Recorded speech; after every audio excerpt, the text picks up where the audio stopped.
Hello, everybody. Welcome to the Bowlers Union podcast. We have an amazing guest with us today, former teammate of Keith and myself, ICC 2011 Cricketer of the Year, England legend, Jonathan Trott. Trotty, how you doing? All right, lads. How you all going? Good, mate. Good to have you on. And really appreciate you getting on. We're going to dive straight into it, Trotty, and we want your answers from a batter's perspective of what you didn't want to face, okay? Seam or swing? Neither. Probably seam, I think. I think seam because as a batter, you always line up the line. I think with swing, you can sort of adjust to the line, whereas seam, it does it from a lot closer. The ball normally swings from further away, so then you can adjust to it. If the ball seams from a good length, I think then you're in trouble. So for me, I'd definitely say seam or the ball seamed. It would definitely tricky if it was a good length or a good line. Pace or bounce? Bounce for me. I didn't mind flat bowlers. Generally, I was okay. I've actually got a bit. Maybe it's a bit contradictory on that, but the bowlers I struggled with the most or got me out the most were probably bowlers who had more pace and less bounce. But I always found bounce, when playing cross-batted shots, a lot trickier. Yeah. From a white ball perspective, this one, backhand slowy or knuckleball? I think backhand slowy because sometimes those kicked up a little bit and sort of spun almost, whereas a knuckleball didn't. I think if you didn't, I didn't mind facing a knuckleball. I could pick that up. I didn't mind that at all. And last one, what's the worst way of getting out? What's the worst dismissal? Nick off, bowled or LB? You had some big pads, I remember that. But yeah. I used to wear small men's because then it looked like they're always going over. That's true. Nicked off, bowled, LB. I think if you get bowled, you've messed up somewhere. I think you've read the wrong line or you've missed the length. Okay. I think you can nick off. I think sometimes you can nick off and say, I did as much as I could there. Not bad. Straight to you, Chris. Straight to you, mate. Yeah, no, you know what? We've interviewed, I think they're former teammates of yours, or at least you've played with Dale Steyn, haven't you? I'm sure in the past. Yeah, I saw that. Good. And Carl Abbott, have you played with Abbo? No, I played against a lot, obviously, in Hampshire. So when they were talking to us and answering the same questions, they said they didn't want bounce. They said they wanted it to be skidding through as much as possible, which is quite interesting. Well, yeah, if you look at the two characteristics of those guys, they're not the tallest of bowlers, you would say. I think they're deceptively tall. They're quite stocky, but I think their main skill was stumps in play, a little bit of shape if it's to offer. And if there was any seam movement in the wicket, they'd try and exploit it as much as they could. There weren't an out-and-out pace and bounce type of bowlers like a Harmison or something like that. So for them, their skill and trait was stumps. If their stumps were in play, they were in play, and they were very dangerous and very good bowlers. Yeah, fair play. Doing a bit of actually, sorry, to allude to the point where I said I found bounce harder. Dale Steyn was by far the hardest bowler I ever faced, and there are various reasons, and I'll go into them. So for him, he had this ability where he would just make something happen off the pitch. It would just sort of like go off the pitch like that, like a little bit quicker. You have some bowlers where the ball just goes like that, but with Steyn, the ball used to like nip off the wicket. And for me, when I was out of nick or not playing as well, I used to go across the crease. When I was going up and down the crease, I was fine. When I was going across the crease, he would seem to drag you across, and then suddenly the ball would just. There's so many times where he nicked me off, and I'll just go and it just happened. And either Graham Smith or Cullis was diving, taking a catch. And then I was getting a spray as I was walking off. But then, but he also then, so like we talk about now wobble seam and all these sorts of things. Yeah. And it's the most simple thing, and I don't know why seam bowlers don't do this. So what if it's swinging? He would shape it away. Then suddenly. And I watched like replays and I spoke to him about this. All he did was he just turned the ball around and held it like an in-swinger, but bowled an out-swinger's shape wrist. Because a lot of times you'll see seamers run up and go like this. and then obviously the ball swings in. He would run up because I was always trying to cover for the swing a little bit. He would just turn it around like an in swing and just bowl with an out swing his wrist, and the ball would just go straight. And then that's almost as good as an in swing. If you swing in the ball like this, and then suddenly you could bowl a seam up ball and the ball goes straight, I think that for me was a very simple but very effective way of swing or quick bowling. And he sniffed out an opportunity when to go up and down the gears. I remember he would be quite innocuous at times with an old ball, and then suddenly the game would change, and then his eyes would just go completely different. And then you'd see the batsman go from standing on that side of the wicket to that side of the wicket. You knew coming around the wicket. And then that's when the heart starts going a little bit. Amazing.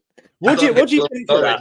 In your at the crease, you start getting. What do you think of bowlers who do that and go through the gears? Would you if you're a head coach, and you've captained teams and stuff, do you like a bowler that gives their all every ball, or do you prefer a bowler to be a bit more, like you say, go through the gears, sense the different times in the game? I think you would prefer the bowler to go through the gears, but I think that's only a stage when it's needed. I think only a bowler who is experienced enough and knows, right, it's my responsibility now. I'm going to turn this up. I want the ball. I'm going to win us the game, or I'm going to try and change the game. I think sometimes we see bowlers bowling when it's easy or things are going well. I think you want bowlers to want the ball when it's difficult, and when perhaps the game needs grabbing by the scruff of the neck, or the opposition needs slowing down, or whatever the game situation. I think that's when you want bowlers to go up and down the gears a little bit, not when it's green, overcast, April, May, or September. You want those guys either winning you games or changing games for you. What do you think of Mohammed Abbas? Because Barks and I have both played with him, and we talk about him a lot, and he's a good example. He goes through the gears pretty well. I don't know if you would have come across him. I played a lot of games after you. Towards the end, yeah, he was there. Again, talk about team bowling. I have a huge respect for, like a guy like Abbas, Mohammed Asif towards the end of his career, Vernon Philander, all bowled at a similar pace. And I see people, I saw something the other day, I think it was Ricky Ponting or someone said the hardest bowler to face was Vernon Philander. And I was like, no, we operate on a different world, because you're telling me that Vernon Philander is harder to face than Sean Tate. Yeah. I'm playing a different game. I don't know. So, yeah, agree. I'd much rather Vernon Philander try and blow off my front pad than Sean Tate try and blow off my helmet. So 100%. 100%. That's what I'm trying to say. But yeah, no, Sean Tate, he was horrendous. Yeah. I'd never like to face that kind of stuff. That's horrible. If you got time, I'll tell you a story. We were playing. We played Australia in ODIs after the Ashes, and I'd obviously done pretty well in the Ashes, so I was a little bit confident. And the second ODI was at Hobart, and the first ODI was at Melbourne. I didn't get any runs. I faced a couple of balls, all spin, got out. And the first time I faced Sean Tate at Hobart. If you've been to Hobart, there's a bit of a slant on the ground. It's quite weird. And I faced Brett Lee coming up the hill and into the wind a little bit. And I'd faced him before, and I'd got a few away, and then I went and stood at the other end. Sean Tate ran downhill, downwind. He bounced me first ball, and we were chasing about 280. And in those days, I was decent going, and it was sort of 6 and over. And at that stage when I got in, and I remember I went to pull it like this first ball, and I got here, and I thought I'm in trouble. And it's gone off my bat, and I've looked up for it, and it's gone into the side screen like that. And then it's come up on the side screen 156. I went, I'm putting that back in the locker. I put it on now. Oh, dear. I literally got here and I thought I was about to eat it. So yeah. Trotty, we're going to bring it down a notch from the level, but including international bowlers. What is the difference you found from county level bowlers to that next level? I've spoken to you about this before. But I'd like the listeners to hear what your thoughts are on that. The international bowlers, I think, well, you can tell. I think when you play county cricket and you can tell, all right, he's ready. You can sort of tell. It's a look. If you've played international cricket and you for a fair bit, and you played county cricket for a fair bit, you'll be able to tell. But it's just that extra little zip off the wicket. It's a little bit of pace that you need, that if you're going to operate on test wickets, because test wickets are generally flat, so they're made for longer. You need that little bit of extra something, or the ball just does a little bit more off the wicket, or you have that little bit through the air, or you have that little more bounce. I remember facing Harmison for the first time against Durham, and I was having a good season in 2000, and I can't remember what it was, 2009. And he's bowled a first ball with about a 60 over ball. I don't know if you remember it. It's when he knocked Frosty's glasses off. Yeah. Can you imagine that? Bang! Frosty's glasses went flying. I thought it was his teeth. Anyway, so he then kept bowled later on in the innings, and first ball bang, and I remember hit the splice, and I was like, "Jeez," like the bounce, that extra little bit, or facing Flintoff when they can turn it up a notch. That's the difference. I think that you just see it, and it just feels different, and it goes through the air differently to what is needed to survive and thrive at the test level, the international level. Don't get me wrong. I mean, there's county bowlers who will have great careers and take lots of wickets. But it's just a little bit different when those batters are coming at you and the ball's 40 overs old and it's a flat pitch and you're playing in, I don't know, you're playing in somewhere ridiculously hot. You need that little bit extra.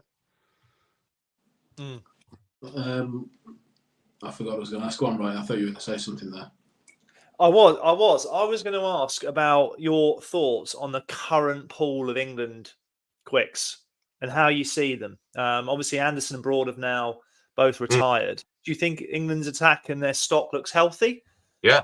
I think they're very good. That's how they're managing Mark Wood at the moment, Gus Atkinson, and there's this guy in Barks you'll know, John Turner from Hampshire. I'm very impressed with him. We now had him during the 100, and I think he's got a bright future. So those three guys, if they're looked after, I think can, they can look after England for quite a while, just injuries wise. And I think it's good to keep, even more guys coming through with that pace. So see how they go now without Ben Stokes and the injury to him for these test matches, and how they operate, and whether Wokesy gets the nod there, and how they operate, if they just stick with the three seamers, or whether they go four and miss out a batter. I'm not quite sure what they'll do. So this is a good opportunity for all the seamers to stake a claim, really.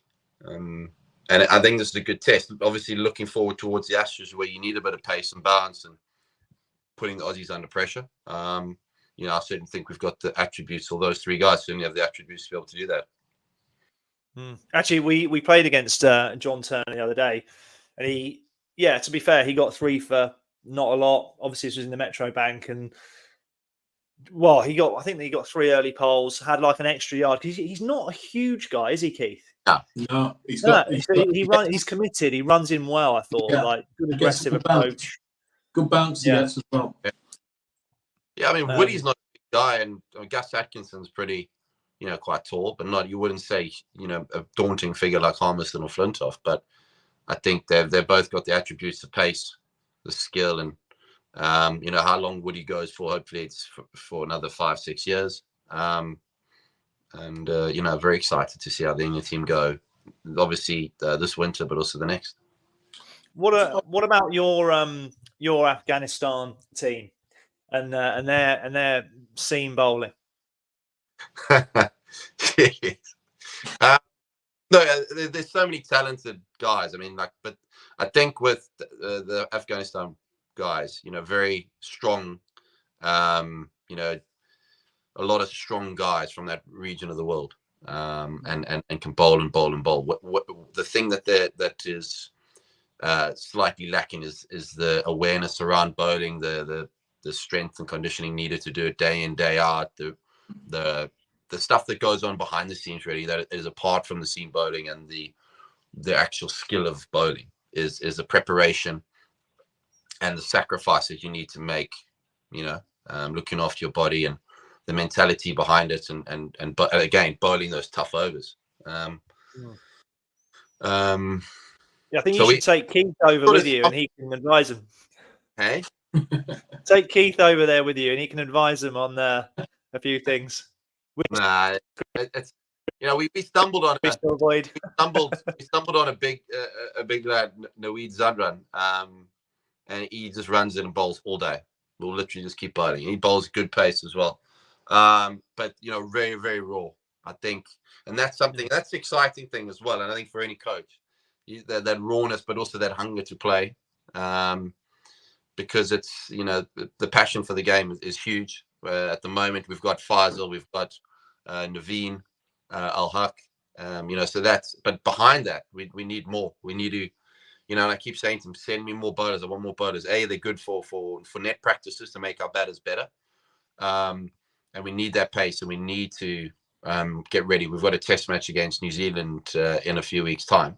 Against New Zealand in India in a few weeks' time, and it'll be a good test of where we are again. Just speaking, Trotty, of net bowlers, he wasn't a net bowler, but I don't know if you remember this. A certain Chris Wright was bowling at you in the nets, and I think you weren't having a great net. Just it was doing all sorts. But you decided to run at Chris Wright, and you smoked it well above his head, but into the roof of the net. It would have gone distance.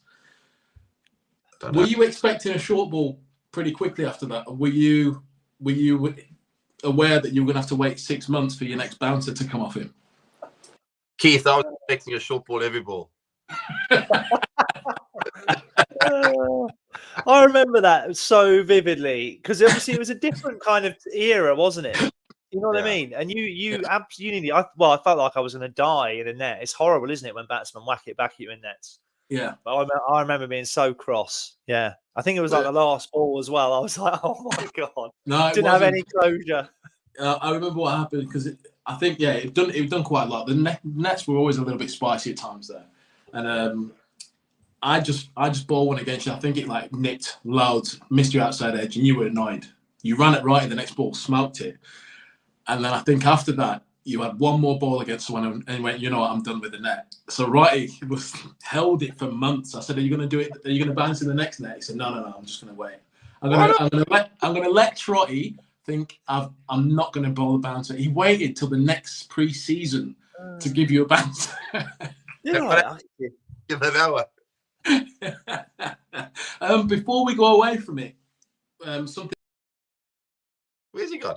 Head coach. Oh, here he is. He's back on. Sorry.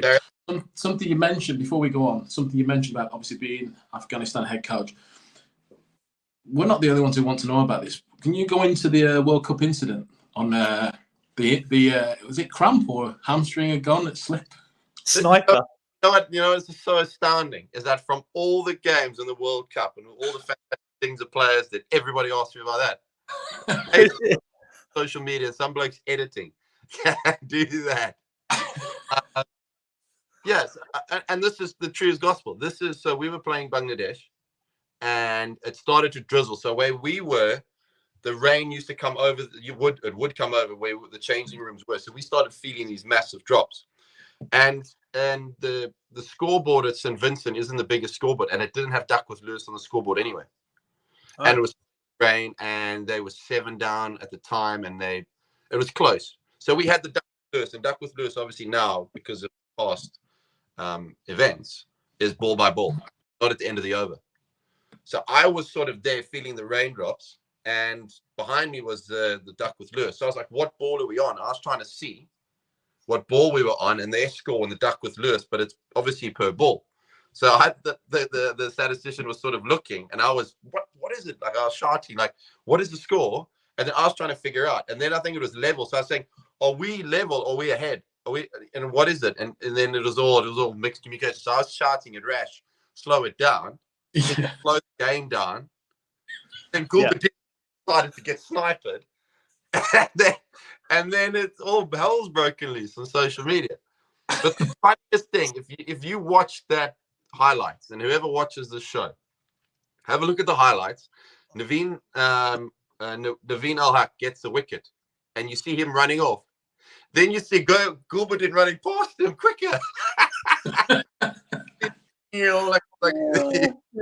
was such a good incident because it's perfectly normal, and in every game of cricket, the fielding team would try and just calm it down, slow it down. But it was in a normal way, and so obviously he's turned and see me going like this because they listen to every word I say. He's just that word I say. He's just decided to collapse. And instead of walking or like speaking to Rashid, like, or walking up to the bowler and maybe trying to change the field and trying to slow it down that way, he just thought, no. He's going to turn hands. Amazing. Always laugh at that. So, but I now, if I see the highlights, I just see the final wicket and then I just look for Gilbertin overtaking Naveen. Hilarious. That is a perfect transition into another. Blowing a bit of smoke here, Troy. I thought as a teammate and as a senior player in the Warwickshire team, you always spoke really well. You know, when we had debriefs, things like this. How has it actually been coaching in the Afghan setup when potentially there's a bit of a language barrier? Because I thought you did speak brilliantly, but obviously that's probably something that's a lot harder in your current coaching role. I think you're righty, thanks. And I think it's been a good education for a coach because obviously most things I say, certainly if it's really important or if it's very technically based or if I go on for a little bit, I'll get it translated. So I'm fortunate enough, I don't have a translator, but I have guys who understand English and then translate it. Now, there are times where I'll say like a couple of like 10 words in a sentence. And then, so do you want me to start again? No, that's all right. You're back on. So there are times when I'll say something for 5 to 10 words, and then the translator, the guy, the other coach will then go on for like a minute, and I'm like sort of like, I'm not sure I said that, but I just said that. But it's all a bit of a laugh and giggle about stuff like that. But I think the education as a coach, I think, has been brilliant because it teaches you to be very precise with what you say, to plan what you say, but also if you can use 10 words instead of 20, I think that's better. But then that sets you up for coaching further down the line as well, with whoever you work with. And so those little things, and it also makes you very clear on what you want to say and the message you want to put across, but you don't want to. But don't forget, every time you say something, it takes twice as long because it has to be translated. So it makes your team meetings very long. Yeah. So I've learned to live with it, and I do, and I'm guilty of talking and then realizing, oh dear, I have to stop because this has to be translated. If I get caught up, or if I say something, or I forget about the stuff being translated. So it's always a work in progress, but. Something I've become accustomed to. Fair enough. Trotty, I want to go into a little game of true or false. Oh no, I don't like. So I'd like your honest answers, please. It's all true. I'm just gonna say it's true. Okay. These are all. We'll start. Is it true that you shouted lunch ball as you were about to let go of a ball and nicked a batsman off? Hence, them walking off for lunch. No, that's false. There's a story behind that, though. Go on. No, I ran up and it was the first ball after lunch. And Jim Charlton and I used to laugh that the first ball after lunch, Heath Streak, who's no longer with us, unfortunately, he used to get cut for 4, but he just used to be the biggest lunch ball. He used to be so stiff. He'd drag it down and get cut for 4. I always used to say to Charles, put a deep point back. You're going to save ourselves. We're going to save 2 minutes fetching the ball, but also we're going to save 3 runs. And then I think someone got injured. Monday Zondeki got injured against Hampshire, Middlesex, and I was like, and then someone else got injured. I think and I was literally first change or opening the bowling. And I remember bowling to Ed Joyce. It was because it was the first ball after lunch. I've never done it before. I've run up as I've let go, went lunch ball. He nipped back, blown his shin off.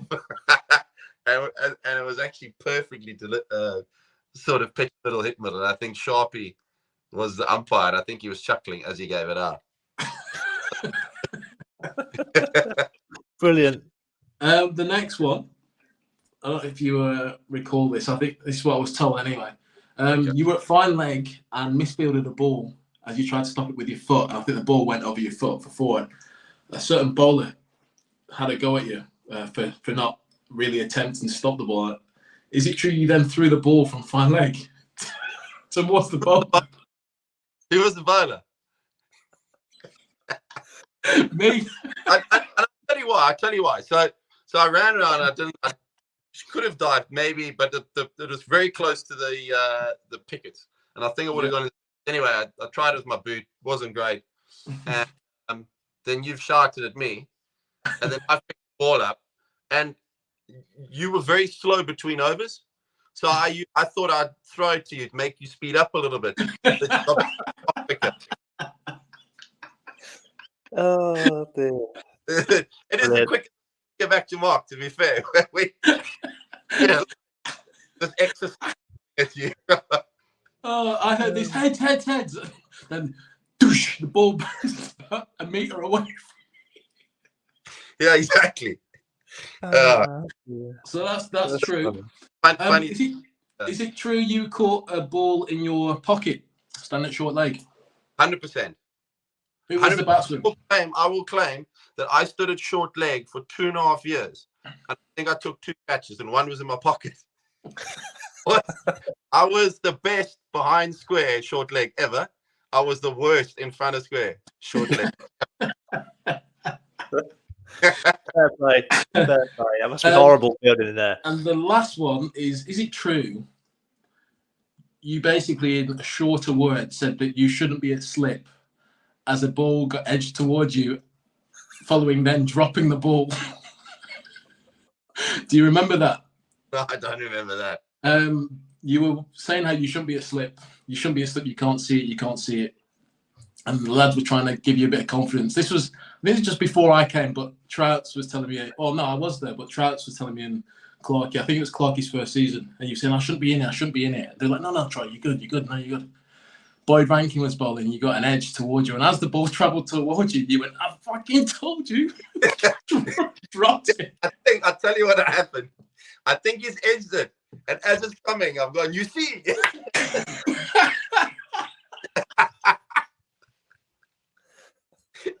I think it was halfway. And I remember Ambrose starting to chuckle as it was wobbling towards when Rankin's ball. I was going, you see?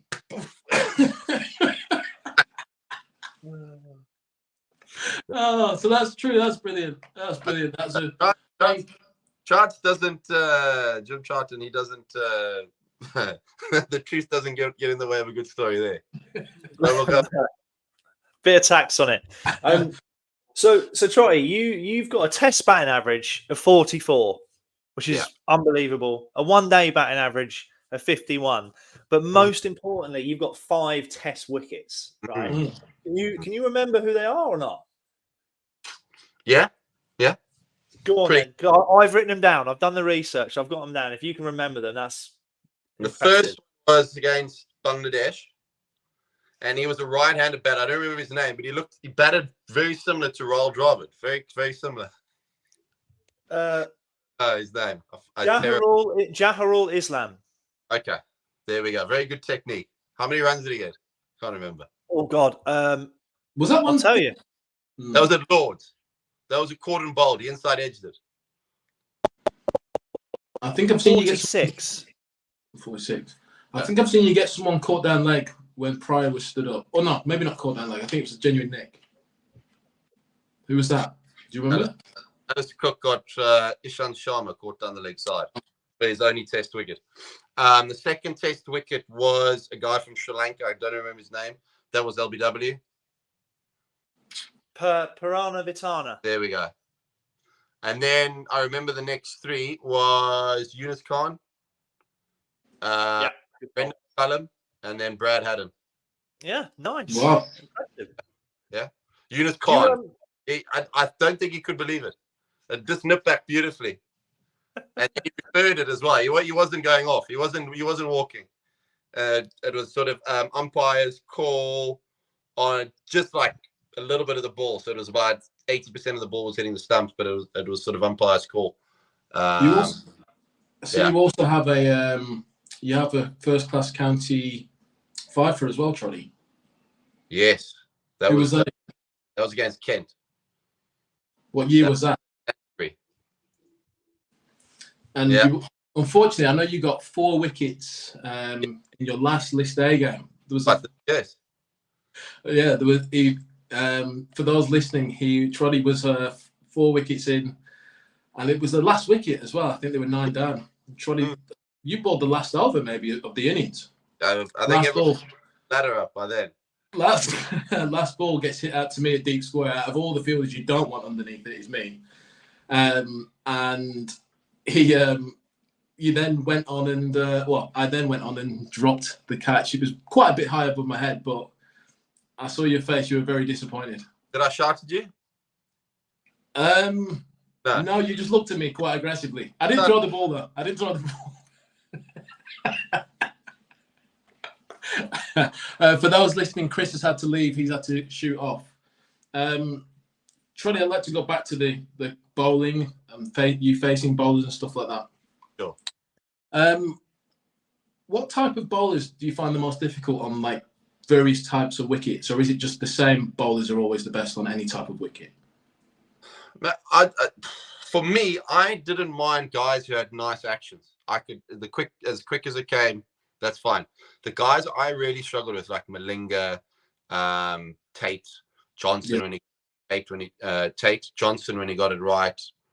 All those sorts of guys, really slingy actions. I found them quite tricky. The nice actions, the Brett Lees, Ishant Sharma to a degree, those sorts of nice, clean actions, as you would say in the bowling world. Those are okay. The ones that I struggled with were the ones that you struggle to pick up. And yeah, that was just the way. I don't know if it was something to do with, because when I triggered, I used to go across. Yeah. Your head's moving, you don't pick up the length too well. And I think with barn, that's always quite tricky, shorter. Whereas I think with this, the sort of over the top, you pick it up a little bit better. And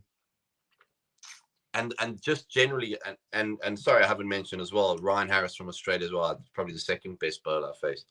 And him and Steyn are quite similar in that characters. If they just get that fade, that sort of drift away. Yeah. I found myself going across the stumps, and I had to work really hard on making sure that I didn't go with it and I actually left really well. Or if I got the width, I could then hit it. Or if the length was right for me to cut, or if it was full enough to drive. And so for me, that sort of skill and those types of bowlers taking me across the wickets, and then with the ability to smash my massive pads off. So. What would you say was the toughest spell you'd faced? Not that it don't have to be one that got you out, but one which was kind of difficult to face for whatever the reasons. We played Flintoff in that warm-up game. Oh, geez, yeah, God. Lightning quick. Yeah. I remember on day 2, obviously they batted first day 2. I remember nicking one and it went miles to Collingwood. I'm sure in my head I was shouting catch it, but he dropped it for some reason that day. And I think Steyn, there was a day when we were saving the test match up at Headingley, and Steyn, it was a little bit uneven on day 5, 2012, and then Steyn came around the wicket, and then that's where he knew we were trying to save the game, and we'd lost 3 or 4 wickets, and he was trying to crack it open. And I remember getting one that just took off the back of a length, went over my head, and then I thought, okay, I need to sort of knuckle down here for the next half an hour, whatever, as he's coming around the wicket. And it always made it a little bit easier, like with Dale, such a nice guy. After the game, he'd be, oh, well played, you were too good today, type thing. I'm like, geez, it didn't feel like it. And those sorts of things. I remember Cullis came around the wicket and he hit me in the ribs of one that spell, And I always find when you say a spell, I always think from both ends. Yeah. I think if you're going to bowl well from one side, you need the guys backing you up with the pressure. There's no point bowling the speed of light or being hostile from one end and then the pressure being released the other end, because then it's, it's happy days. And also the mood of the game changes, the runs, the scoreboard. Batters feel more confident because they're scoring runs. They don't stuck and trapped, if you like. Yeah. And you'll know that the whole thing about batting is scoring runs and being able to alleviate pressure or apply pressure on bowlers if you get the opportunity. So I think that, for me, I think was always tricky. And I think playing against South Africa as well, I always wanted to do well, and it was a good rivalry. Whenever we played them, our sides were both trying to be number one in the world at the same time. And it was always good fun. Obviously, you being a head coach, I wanted to ask you as well is, and maybe even what you found the most difficult facing from an attributes type of point. What two or three things would you look for in a bowler that you'd want in your team? So it could be hard, kind of. Three things. I think hard, obviously. But with hard comes wanting the ball, as I said earlier, about difficult situations. When it's flat, I want the seam bowler to have it, not I'm going to bowl 5 overs and then bowl 5 overs again in the next session. I sort of, you want bowlers also, if they've bowled 5, they get a wicket, they bowl again. They have that fitness in them to keep going. Something that Jimmy and Brody have always been very, very good at. They know when the time's right to bowl and when it's sort of their time to take over the game. And so that sort of attitude, as you say, heart. I think you need smarts as well. I think with regards to, and when I say smarts, on and off the field, you need smarts on the field, and also, off the field, how you look after yourself so that you come back every day. And then I also think, if you can swing the ball at pace, you in the game. I think if you have, like they could, and very rare do you see out and out McGraths who never really swung the ball, rely on seam movement or bounce. So he's a very, very rare breed. I think if you think of all the people now, when the ball's reversed, all the famous bowlers that come into play. Even Alan Donald used to get big in shape at pace, and he was deadly then. If you go back, I can't think of many. Maybe Ambrose, Walsh, Marshall used to swing the ball. Wacker Yunus, Wazim, Imran Khan. They all got the ball moving, in the air. So I think you need that. You need to be able to swing the ball at pace, which like Mark Wood can do. I mean, you've seen some. So and anything for any kids or girls or boys out there, if you can swing the ball, work on that seam position, even if you're bowling quick, because there will be times when you might have to bowl into the wind. Can you survive bowling into the wind? Are you the youngster side and you expected to bowl into the wind? Are you expected to bowl if you're a natural away swing bowler and you have to bowl into the wind and the wind's going the other way? Can you still survive? Can you maybe bowl an in-swinger? Can you run the ball back into the right-handers or come around the wicket like Stuart Broad and actually got the ball going away from the left-handers? Those sorts of skills, being able to, is what I'd look for. I suppose as well, it's quite, maybe because the game's changing now, do you think the younger generation that are coming through, because there's the attraction of the 100, the T20 comps around the world and stuff, that those like skills of swinging the ball, they're kind of maybe not wanting to learn the craft of that a little bit, because if you've got a good back and then a slower ball, you can execute a Yorker and have a bouncer. That can help you in that world. I think swinging the ball, we saw now, as soon as it's swung, batter line you up. It's a lot harder to line you up if you've got a new ball that's swinging. If the ball swings, you need to be able to swing it. And we saw when I was with the Trent Rockets and we played the Birmingham Phoenix, when Milne and Southey swung the ball, it was, very, very difficult for them to line up.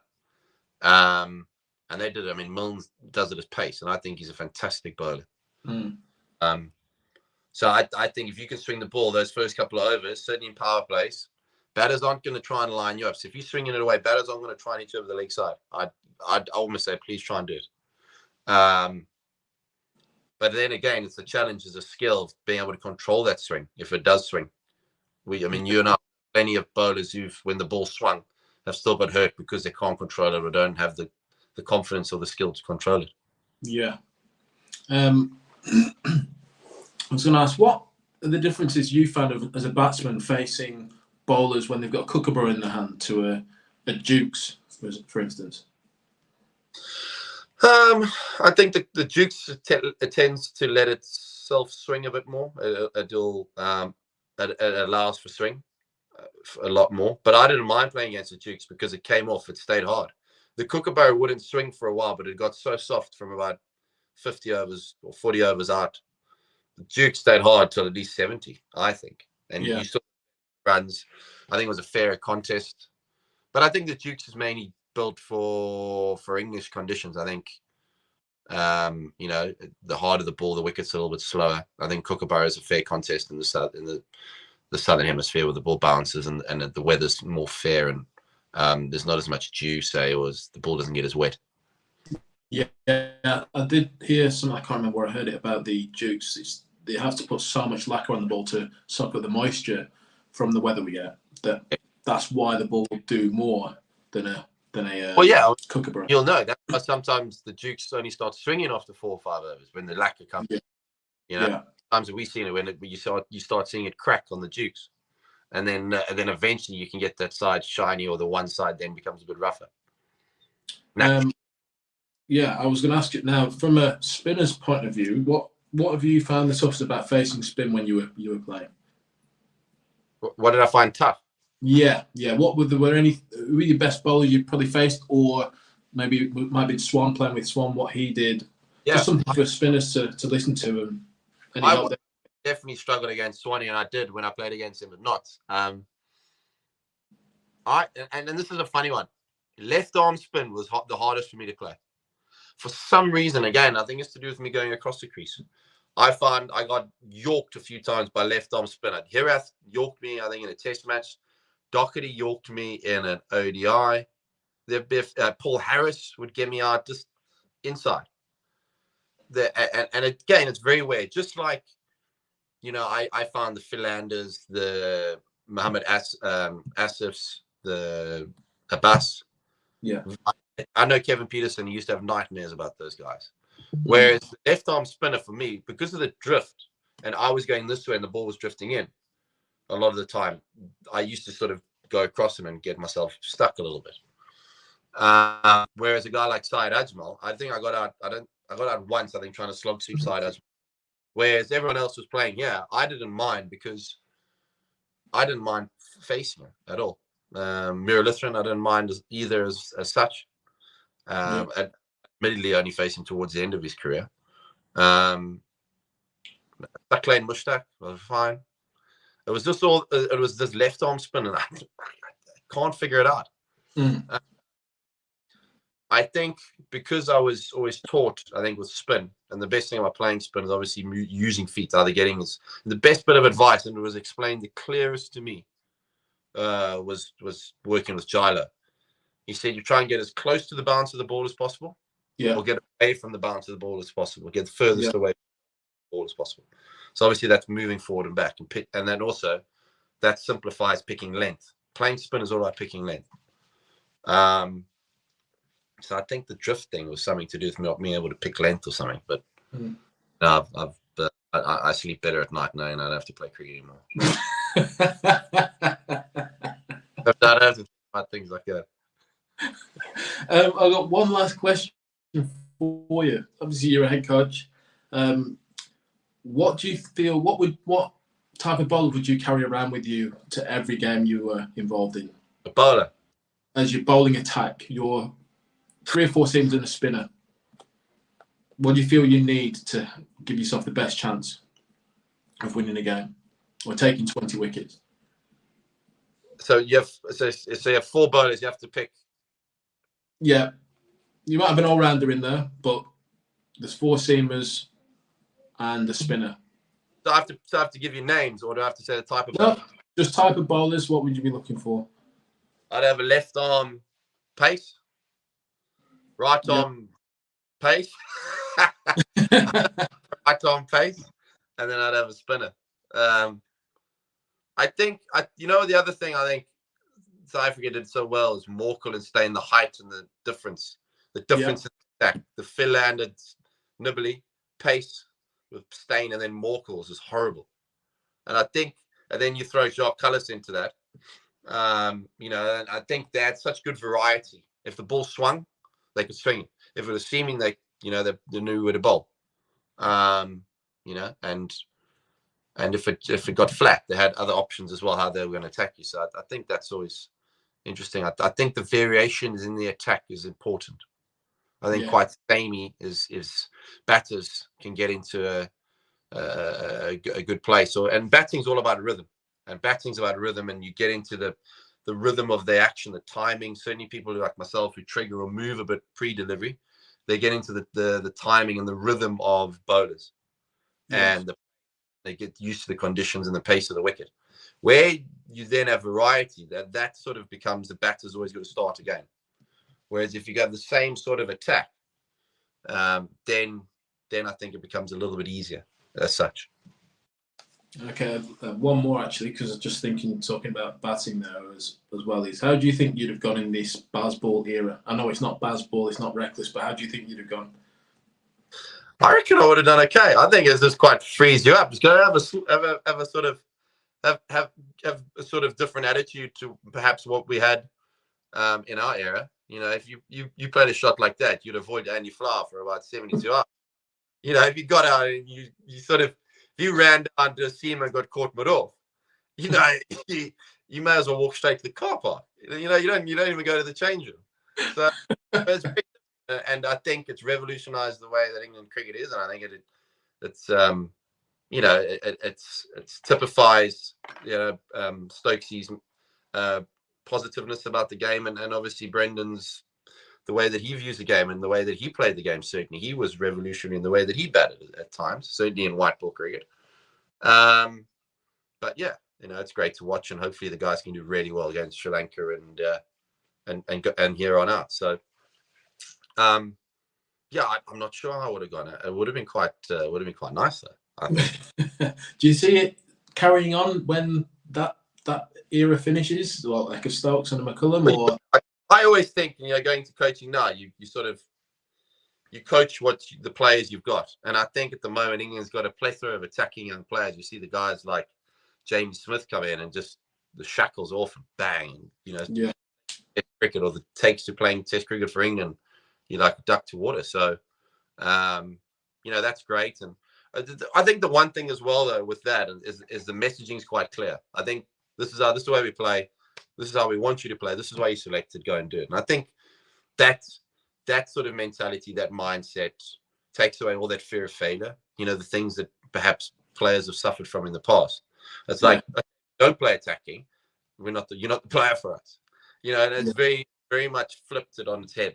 We want you to go out and attack. We want you, you know, Zach Crawley to go and hit the first ball that Pat Cummins played, bowls it, bang, hit it for 4. It's so different. The previous Ashes, I know they didn't win, but the previous Ashes where people are unsure, and unfortunately Rory Burns got bowled behind his legs. You know, the difference, and that's, they always want to throw the first punch, and, you know, it's great to watch. It makes for great watching, and it's very interesting.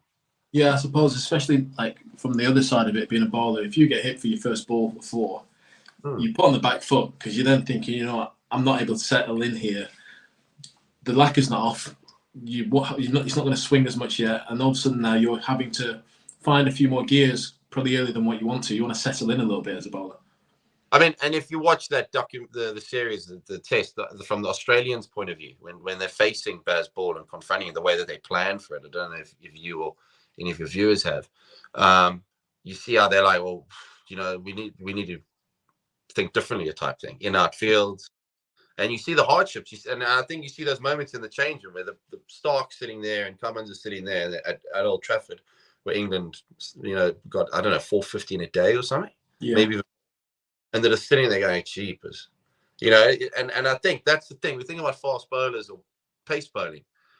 There's times where it hurts and it's painful, and you got to get through it. And you put your body, and your feet hurt, your shoulders hurt, your back hurts, and even the world's best, at times they suffer, and you do suffer as a seam bowler. But that's what makes it so thrilling, because when you have that opportunity to win a game and you're bowling quick and you've got the opposition under pressure, I'm not sure there's many better feelings when you can bowl quick and you can, you know, see the stumps fly or nick people off. Yeah, I don't know about that, but I can only imagine the feeling, mate. No, but I'm just saying that's what makes cricket the spectacle it is with pace bowling. Yeah. Watch the West Indies and the sort of 80s, 70s, 80s, the great Australian sides and the great South African sides. The pace bowling.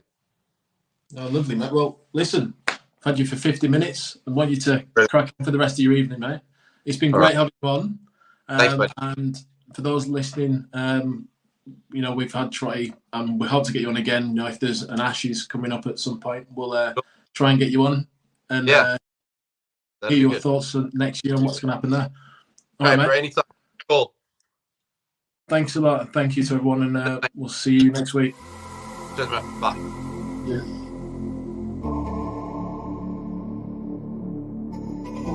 All done. Are you not editing it? You must have switched off.